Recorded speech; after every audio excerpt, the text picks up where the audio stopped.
Hi నేను Satish. Second వీక్లో ఎలిమినేషన్లో biggest shocking twist ఉండబోతోంది నాకు అర్థమైతే ఉంది. ఎందుకు ఏంటి అని చెబుతా.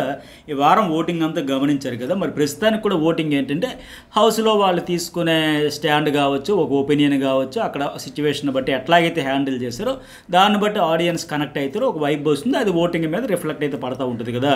సో మరి ఈ వారం కూడా ఎట్లా ఉంది ఆటను బట్టి వాళ్ళ ఎపిసోడ్ కూడా చూస్తే సగం ఇంపాక్ట్ అయితే ఉంటుంది. ఈ చాలా ప్రభావం నిన్నటి ఎపిసోడ్ ఇట్లాగా రీతు చౌదరి భరణి విషయంలో తీసుకున్న స్టాండ్తో ఆ భరణికి అయితే మరింత సింపతి. ఇమాన్యుయల్ ఓటింగ్లో లేడు కానీ ఉండుంటే ఆయన కూడా గ్రాఫ్ పెరిగేది, నో డౌట్. ఇట్లా ఉంటుంది కదా. సో మరి వీడియో చూసే ముందు ఒక లైక్ చేసేసేయండి, అట్లాగే journalist Satish and news ball రెండు కూడా సబ్స్క్రైబ్ అయితే చేసేసేయండి. మీ మెసేజ్ కూడా పెట్టండి, ఎవరు అవుట్ అవ్వాలని బలంగా కోరుకుంటున్నారు అనేది కూడా.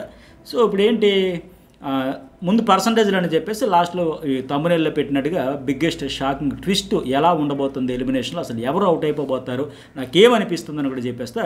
ఇక భరణి అయితే 48% ఉంది. కొన్ని చోట్ల అయితే సుమన్ శెట్టి ఇతను డామినేషన్ కూడా చేస్తూ ఉండు ఓటింగ్లో. కానీ నేనేమంటానంటే సరే బయట ఎవరి ప్రయత్నం వాళ్ళు చేయొచ్చు, ఫ్యాన్స్ హ్యూజ్ ఫ్యాన్స్ ఉండొచ్చు. ఇప్పుడు భరణికి సీరియల్ ఆర్టిస్ట్గా కొంత ఫ్యాన్ ఫాలోయింగ్ ఉండింది, అట్లాగే తనూజకు ఉంటుంది, ఇంకా సుమన్ శెట్టి సినిమా ఆర్టిస్ట్గా సీనియర్ కమెడియన్గా ఇతనికి ఉంటుంది, అవంతా ఓకే. కానీ బేసిక్గా ఏంటంటే అది కొంతవరకు ఫాలోయింగ్ వల్ల ఓటింగ్ పడుతూ ఉంటుంది, కనెక్ట్ అయ్యి ఉంటారు. కానీ హౌస్లోకి వచ్చాక ఒక బిగ్ బాస్ కంటెస్టెంట్గా అందరూ ఈక్వల్గా ఈ జర్నీతో ఎంతమంది కనెక్ట్ అయ్యారు అని చూసుకుంటే సుమన్ శెట్టి కంటే భరణికే కదా ఎక్కువ మంది కనెక్ట్ అయ్యారు. అంటే వీళ్ళిద్దరూ ఓటింగ్లో టాప్లో ఫస్ట్ అండ్ సెకండ్ ప్లేస్లో ఉన్నారు కనుక వీళ్ళిద్దరితో కంపేర్ చేసి చెబుతున్నా. ఇద్దరు ఆట జెంటిల్మెన్ బిహేవియర్తో ఉంది, హైపర్ అయిపోవట్లేదు, ఓవర్ యాక్షన్ చేయట్లేదు, డౌన్ టు ఎర్త్ అన్నట్టు ఉంటున్నారు, రిజర్వ్డ్గానే ఆచితూచి మాటలైతే ఆడుతూ ఉన్నారు, సైలెంట్గానే ఉంటా ఉన్నారు ఇలా. సో ఈ రకంగా హౌస్లోకి వచ్చాక భరణి టార్గెట్ అయినందుకు సుమన్ శెట్టి టార్గెట్ గురవ్వలే. సో ఆటోమేటిక్గా ఏంటంటే భరణి తప్పున్నా లేకపోయినా ఒక్క గుడ్డు పట్టుకొని రచ్చరంబలో చేస్తారు. ఆ వారం అంతా అలా ఫుట్బాల్ ఆడుకున్నారు అతను అంటే. ఆ తర్వాత మళ్ళీ ఆ సొత్తపోసలన్నీ అతను వేలైతే చూపిన వాళ్ళు అందరూ అటువైపు వాళ్ళ వైపు వేలు 4 చూపేస్తే ఆయన మర్చిపోయి బ్లేమ్ చేశారు. ఆయన తప్పు ఒప్పుకొని ఒక 100 సారీలు చెప్పాక ఈ వారం రీతు చౌదరి ఏకంగా అతన్ని అన్యాయంగా తీసి పడేయడంతో ఆడియన్స్కి అయితే ఒక నెగిటివ్ వైబ్రేషన్ ఆవిడ పట్ల వచ్చి ఇతని పట్ల అది కంప్లీట్గా సానుభూతి. అయ్యో అదేందయ్యా పాప అన్యాయంగా తీస్తారు, ఆయన పల్లెత్తి మాట కిక్కురు మనకుండా నిజంగా ఒక పేషెన్స్ నెక్స్ట్ లెవెల్లో ఉన్నట్టుంది. ఎవరైనా అడుగుతారు ఎలా అవుట్ అని. అక్కడ ఉన్న సంజన అడిగింది, తనుజ అడిగింది, ఇమాన్యుయల్, వీళ్ళందరూ హర్ట్ అయ్యారు, ఫీల్ అయ్యారు తప్ప ఆయన పల్లెత్తి మాట అనకుండా వెళ్ళిపోయి చూశారు. ఈ సింపతి కూడా వర్కౌట్ అయింది. మొత్తానికి సీజన్ వర్కౌట్ చేసేలాగా ఉన్నారు అతనికి భరణికి. లాస్ట్ వీక్ ఎగ్గు ఈ వారం ఏమో అవుట్ చేసేసి మరి నెక్స్ట్ వీక్లో ఏం చేస్తారు కదా. సరే ఆయనకి అట్లా ఉంది. ఇక సుమన్ శెట్టి కూడా చెప్పే కదా ర్యాకెట్ సైన్స్ ఇతను ఓటింగ్ ఇతనికి 28% ఉంది. ఆల్మోస్ట్ వీళ్ళిద్దరే బీభత్సమైన ఓటింగ్ 75%కి పైగా నేను సరాసరి చెబుతున్నా.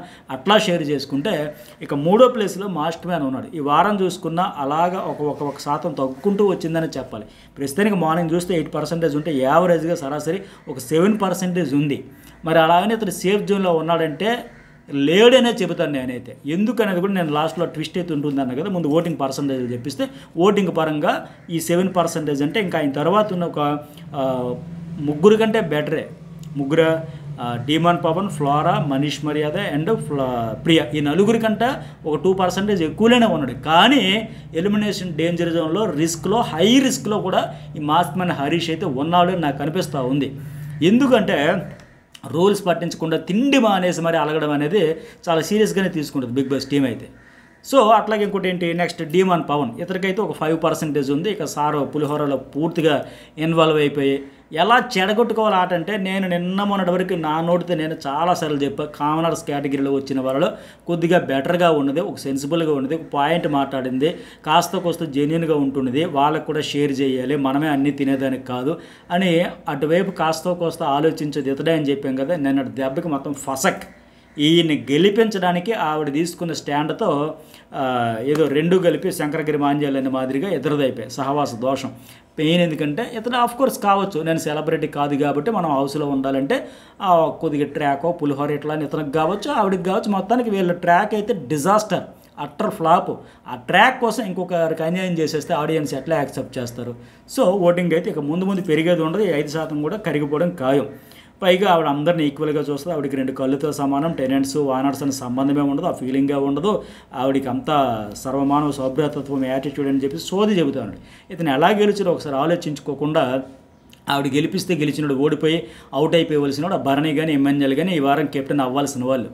సో సరే ఇతనిది అట్లా ఉంది. ఇక మిగతా ముగ్గురు ఎవరు? ఫ్లోరా షైనీ, అట్లాగే ప్రియా శెట్టి, ఇంకా ఎవరు? మనీష్ మర్యాద. వీళ్ళ ముగ్గురు కూడా బాటంలో 3-4%తో ఉన్నారు. వీళ్ళలో ప్రియా మర్యాద వీళ్ళైతే ఇంకా బాటం, కంప్లీట్గా బాటం ఎవరు అంటే మనీష్ మర్యాద ఉన్నాడు, కేవలం 4%. జస్ట్ ఎడ్జ్లో ప్రియా ఉండింది. కాస్త కోస్తలో ఫ్లోరా షైనీ ఉంది. ఈరోజు మిడ్ నైట్ వరకు ఓటింగ్లో 1% ఎవరికి ఎటుబడినా సరే వీళ్ళ జాతకాలు అయితే తారుమారు అయితే. సో ఎక్కువగా ఎలిమినేషన్ డేంజర్లు అయితే వీళ్ళ ముగ్గురే ఉన్నారు, నో డౌట్. అయితే ప్రియ అయిందానికి కాందానికి కరుపులే. నిజంగా గీతా మాధురి ఏ సీజన్ అంటే సీజన్ 2. ఎప్పటికీ ఎందుకు గుర్తుంటుంది ఆవిడ? ఆ రోజు ఒక స్టాండ్ కౌశల్ విషయంలో ఇంకొక అమ్మాయి ఎలిగేషన్ చేస్తే తప్పు, రాంగ్, అతడు వేరే ఉద్దేశం లేదు, పార్ట్ ఆఫ్ గేమ్ టాస్క్లో భాగంగా పట్టుకుంటాడు తప్ప వేరే ఉద్దేశం తప్పును ఒక స్టాండ్ తీసుకోవడంతో ఆ కౌశల్ ఆ రోజు ఊపిరి తీసుకునే పరిస్థితి వచ్చింది. ఆ దెబ్బతో అది 3వ వారం ఎప్పుడు అయింది అనుకుంటా, 2వ వారమో 3 సీజన్ ఫినాలే టాప్ 2 వరకు గీతా మాధురికి అప్పటికే కదా అయిపోయి, ఇప్పటికి 8 ఏళ్ళు అవుతుంది సీజన్ 2. ఇప్పటికే అరే ఒక బెంచ్ మార్క్ అయిపోయాయి. తప్పు అని చెప్పేసి ఒక స్టాండ్ తీసుకోవాలి, ఒపీనియన్ స్ట్రాంగ్గా చెప్పండి. వాస్తవానికి అప్పటికి ఆ గీతా మాధురికి కౌశల్కి మధ్య లొల్లు అవుతూ ఉంది, గొడవలు అవుతూ ఉన్నాయి, పార్ట్ ఆఫ్ గేమ్ అవుతూ ఉంటాయి. అయినా సరే ఆ అమ్మాయి ఒక స్టాండ్ తీసుకొని చూడండి అక్కడికి వెళ్ళిపోయింది. ఈరోజు అట్లాగే ఉంటుంది. ఇక్కడ నిన్న ఆ రీతు చౌదరి చేసింది అన్ఫేర్ అని చెప్పేటప్పుడు ప్రియా స్టాండ్ తీసుకోవచ్చు కదా, ఇందాక వచ్చి రీతు బయట డీమాన్ని కావాలని గెలిపించామని వెళ్ళిపోతుందేమో అని ఇక్కడ సన్నాయి నొక్కులు నొక్కితే ఆడియన్స్కి వెళ్ళిపోదా ఏంటి? పిల్లి కళ్ళు మూసుకుని పాలు తాగితే అంత లోకమంతా చీకటి అయిపోద్దా? వీళ్ళకి తెలిసినప్పుడు స్టాండ్ తీసుకుంటే వీళ్ళ గ్రాఫ్ ఈరోజు ఇంతవరకు ఉన్న నెగిటివిటీ మొత్తం ప్రియాది మొత్తం తుడిచిపెట్టేసి టాప్లో తీసుకెళ్ళి పడేసేవారు ఆడియన్స్. వెరీ గుడ్, నీ ఫ్రెండ్షిప్ కొద్దీ సర్లే, నువ్వు ఎంతవరకు ఏదో బ్లండర్ చేసినా, మిస్టేక్ చేసినా, యాటిట్యూడ్ చూపినా, యారగెన్సీ ప్రదర్శించినా, సో నిజంగా వానర్లా నెగిటివిటీ మొత్తం తుడిచిపెట్టుకుపోతుందండి. అలాంటి స్టాండ్ తీసుకునే అవకాశం వచ్చినా సరే తీసుకోపోతే అట్లా అయిందానికి కాందానికి అక్కడ మళ్ళీ పోక్ చేసేసి కామనర్స్ వర్సెస్ సెలబ్రిటీస్ అంట. కామనర్స్ వర్సెస్ వీళ్ళ కామనర్స్ అనే కార్డుని వాడేసి సింపతి గెయిన్ చేద్దామని, కామనర్స్ అంటే వాళ్ళు ఏదో తక్కువ చేసి టార్గెట్ చేసిన మాదిరిగా పోర్ట్రే చేసి ఇలా ఈవిడ చెడగొట్టుకుంటూ ఉంది. సో మనీష్ మర్యాద కూడా ఎందుకు అవుట్ అయ్యాడు, ఎలా రూల్ బ్రేక్ చేశాడో తెలియకుండా ఆలోచించి ఆయన ఓటమని నేను సెలబ్రేట్ చేసుకుంటే అంత కసేందుకు అంత పగేందుకు మాదిరిగా ఇతని మీద ఆడియన్స్ పగబట్టే పరిస్థితి తెచ్చుకున్నాడు ఇంకా.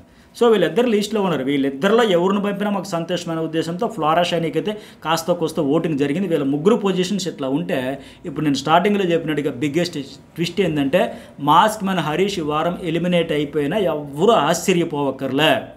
నేను ముందు అందుకే తమిళనాడు చెప్పాను, షాకింగ్ డెసిషన్ ఉంటున్నా ఉండొచ్చు అని. ఎందుకంటే బిగ్ బాస్ చెప్పినా తినాలి కదా, బిగ్ బాస్ చెప్పినా నేను తిన్నా అనేసి ఒక 2-3 రోజుల పాటు తిండి మానేసి కూర్చుంటే అది ఎట్లా? రూల్స్ బ్రేక్ చేసినట్టే కదా. నేను తినను, నేను ఎవరు చెప్పినా వినను అంటే ఎట్లా అవుద్ది? ఇప్పుడు నాకు ఇదే లైఫ్ అని చెప్పేసి అంత వేగంగా ట్రిమ్మర్ తీసుకుని హైప్ వచ్చేసరికి సామాన్యుడికి అసామాన్యుడిగా నిరూపిస్తా, గత 3 సీజన్లో పర్ఫెక్ట్ విన్నర్ మెటీరియల్ కాదు, అసలు ఏంటిది సరైన కంటెస్టెంట్నే చూడలేదు, ఇన్ని చెప్పి అంత యాక్టివ్గా ఉండి వచ్చినాడు, అంత ఎక్స్పెక్టేషన్స్ పెంచేసి నాకు డూ ఆర్ డై అని మాదిరిగా ఆడతా అసలు బెంచ్ మార్క్ సెట్ చేస్తాను వచ్చిన ఆయన, ప్రూవ్ చేసుకుంటానే వచ్చిన ఆయన ఇక్కడికి వచ్చిన తర్వాత కంటెంట్ లేదు. ఏ దీనికైనా ఒక టాస్క్ కానీ, ఒక ఫన్ టాస్క్ కానీ, ఒక ఎంటర్టైన్మెంట్ కానీ, ఒక ఫిజికల్ టాస్క్లో కానీ ఒక ఇనిషియేషన్ లేదు, ఒక ఎంటర్టైన్మెంట్ లేదు. అందరూ నన్ను టార్గెట్ చేస్తున్నారు అని చెప్పి ఈయన టార్గెట్ చేసుకుంటూ తిండి మానేసి, మెయిన్ అదైతే బిగ్ బాస్ టీం యాక్సెప్ట్ చేయదు. ఏ సీజన్ సరే వార్నింగ్లు ఇస్తారు. ఒకరోజు ఒక పూట సరే పోనీ ఏదో టీం నుంచి నీకు అన్యాయం జరిగింది బిగ్ బాస్ నాకు ఇక్కడ అనుకుంటే చెప్పొచ్చు. తోటి house mates part of game. అప్పుడు తనూజా వచ్చి చెప్పింది కాబట్టి సరిపోయి అవుతుందండి. ఎవరు తక్కువ తిన్నారు, అందరూ అరుచుకున్నారు, తిట్టుకున్నారు, ఫైనల్గా వచ్చి అందరూ ఆడుతున్నారు, ఇన్వాల్వ్ అవుతున్నారు. అంటే అతను పూర్తిగా బిగ్ బాస్ రూల్స్కి ప్రధానంగా విరుద్ధంగా వాళ్ళు అంత చక్కగా పళ్ళు పెడుతూ, టిఫిన్ పెడుతూ, ఇంకేంటిది ఫుడ్ అంతా పెడుతూ, నాన్ వెజ్ అన్నీ పంపిస్తూ ఉంటే తిండి మానేసి అలగడము. అట్లాగే చాలా వరకు మనకు ఆ రోజు ఎపిసోడ్లో చాలా చిన్న చూపించారు, కానీ కన్ఫెషన్ రూమ్ నుంచి కూడా నేను వెళ్ళను, నన్ను బయటకు పంపించేయండి, నేను ఇటు నుంచి ఇదే పంపించండి తప్ప నేను వెళ్ళను, నేను ఆడను, నేను ఉండను అంటే లాస్ట్కి ఎప్పుడూ లేనిది ఆయన ఏమన్నా 70+, 80+ నడవలేని పరిస్థితి. ఒక కంటెస్టెంట్ రాము రాధర్ని లోపలికి పిలిపించి బిగ్ బాస్ ఇతను జాగ్రత్తగా చూసుకు, ఆ బాధ్యత నీదే అని కూడా పంపించారు. అట్లాగంటే ఆయన ఉంటానంటే ఉంచుతారు తప్ప గుర్రంని నీటి వరకు తీసుకెళ్ళగలుగుతారు తప్ప తాగించలేము కదా నీళ్ళు.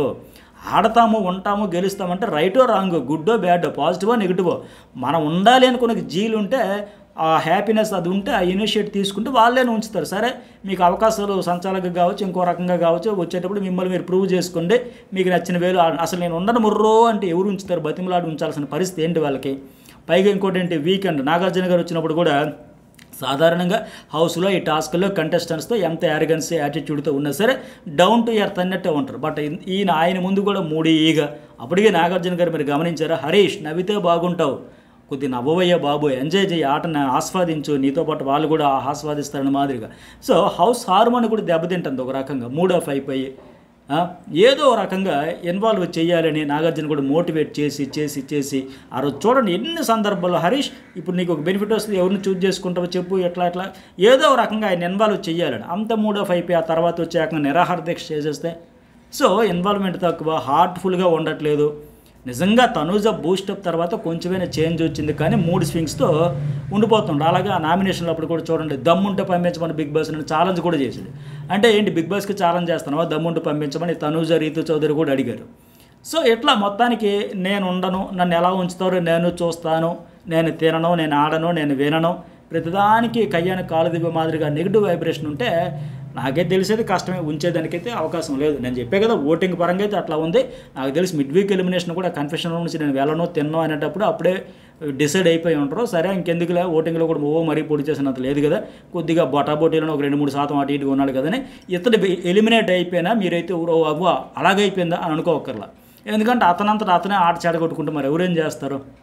మరి మీకేమనిపించింది, లైక్ చేయండి, మెసేజ్ పెట్టండి, సబ్స్క్రైబ్ చేయడం అయితే మర్చిపోకండి.